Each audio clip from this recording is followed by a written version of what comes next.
नमस्कार दोस्तों, अमेरिका के बैंकिंग सिस्टम में फिर से एक बार हलचल मच गई है। इसकी वजह है फाइनेंशियल क्राइसिस यानी कि वित्तीय संकट। अमेरिका का सिलिकॉन वैली बैंक बंद हो गया है। 10 मार्च को कैलिफोर्निया के बैंकिंग रेगुलेटर्स ने बैंक को बंद कर दिया। दुनिया भर के स्टार्टअप्स में पैसा लगाने वाला अमेरिका का दिग्गज सिलिकॉन वैली बैंक बंद हो गया है। वित्तीय संकट के कारण अमेरिकी सरकार ने इसे बंद कर दिया है। बॉन्ड में निवेश से इस बैंक को जबरदस्त घाटा हुआ है। ब्याज दरें बढ़ने से पुराने बॉन्ड की वैल्यू कम होती चली गई। दोस्तों, हम लोग साल 2008 के ग्लोबल फाइनेंशियल क्राइसिस की बातें कर रहे हैं। लीमन ब्रदर्स के दिवालिया होने और उसके बाद दुनिया भर में जो आर्थिक संकट आया, उसकी कहानियां फिर से ताजा हो रही हैं।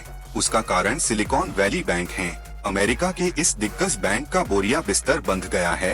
लोग बदहवास होकर बैंक से अपना पैसा निकालने के लिए टूट पड़े। एक ही दिन में बैंक का शेयर 60% से ज्यादा गिरा। यही नहीं, पूरे अमेरिकी शेयर बाजार में भारी गिरावट देखने को मिली है। सिलिकॉन वैली बैंक के गिरने को एक्सपर्ट्स साल 2008 के बाद का अमेरिका का दूसरा सबसे बड़ा बैंकिंग संकट बता रहे हैं। तो आखिर यह अमेरिकी बैंकों में 16वीं नंबर की हैसियत रखने वाला बैंक गिरा कैसे? कितना बड़ा था यह बैंक?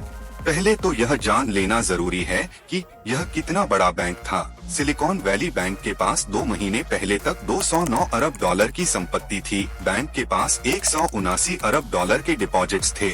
लेकिन बुधवार को जब बैंक ने 2.5 अरब डॉलर जुटाने की योजना सामने रखी, तो उसके बाद से सब कुछ बदल गया। लोगों को बैंक की वित्तीय स्थिति पर संदेह हुआ और उन्होंने अपने पैसे निकालने शुरू कर दिए। गुरुवार से ही लोग बैंक से अपने पैसे निकालने में जुटे थे। इसके बाद शुक्रवार को अमेरिकी सरकार ने बैंक की कमान अपने हाथ में ले ली और फेडरल डिपॉजिट इंश्योरेंस को बैंक का रिसीवर बना दिया गया। सिलिकॉन वैली बैंक दुनिया भर के स्टार्टअप्स में करता था निवेश। स्टार्टअप्स में निवेश करना बड़ा जोखिम भरा होता है। साल 1983 में शुरू हुआ यह बैंक स्टार्टअप्स में निवेश करने वाला एक बड़ा बैंक था। टेक्नोलॉजी सेक्टर के स्टार्टअप्स के लिए यह फंडिंग का एक बड़ा सोर्स था। सिलिकॉन वैली बैंक ने 21 भारतीय स्टार्टअप्स में भी पैसा लगाया हुआ है। पिछले 5 से 7 वर्षों से यह बैंक काफी लाइमलाइट में आया। अच्छे रिटर्न के चलते लोग इसमें अपना पैसा जमा कराते थे। साल 2017 के आखिर तक बैंक के पास 44 अरब डॉलर का डिपॉजिट था। साल 2021 के आखिर तक यह 189 अरब डॉलर तक पहुंच गया। इस अवधि में बैंक की लोन बुक भी 23 अरब डॉलर से बढ़कर 66 अरब डॉलर तक पहुंच गई थी। बैंक किस तरह करते हैं कमाई? जिस दर पर बैंक कर्ज देते हैं और जिस दर पर वे लोगों से पैसा लेते हैं, उसके बीच का अंतर ही बैंकों की कमाई होती है। यानी बैंक ब्याज दरों के बीच अंतर से पैसा कमाते हैं। आंकड़ों से हम देख रहे हैं कि सिलिकॉन वैली बैंक के डिपॉजिट का आंकड़ा इसके द्वारा दिए गए लोन से काफी अधिक हो गया था। ऐसे में बैंक को किसी दूसरी जगह से कमाई करनी थी। बैंक ने ब्याज से पैसा कमाने के लिए बॉन्ड में पैसा लगाना शुरू किया। साल 2021 के आखिर तक बैंक बॉन्ड जैसे एसेट्स में 128 अरब डॉलर का इन्वेस्टमेंट कर चुका था। बॉन्ड के निवेश ने डुबाया प्योर बैंक को।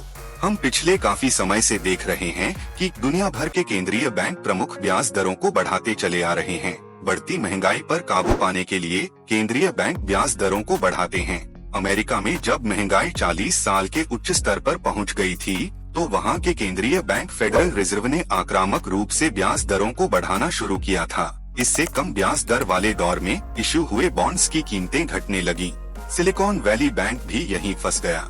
जब अमेरिका में ब्याज दरें 0 के करीब थीं, तब उसने बड़ी मात्रा में बॉन्ड खरीदे थे।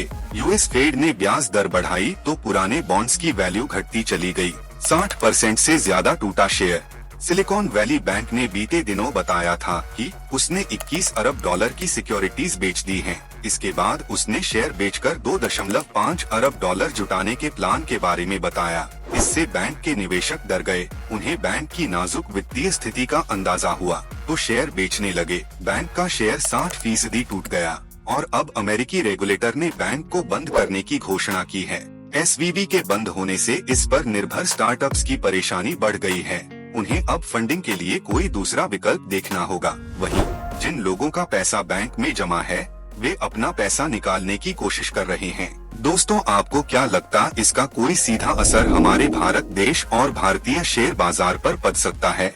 आप अपनी राय हमें कमेंट बॉक्स में जरूर बताना।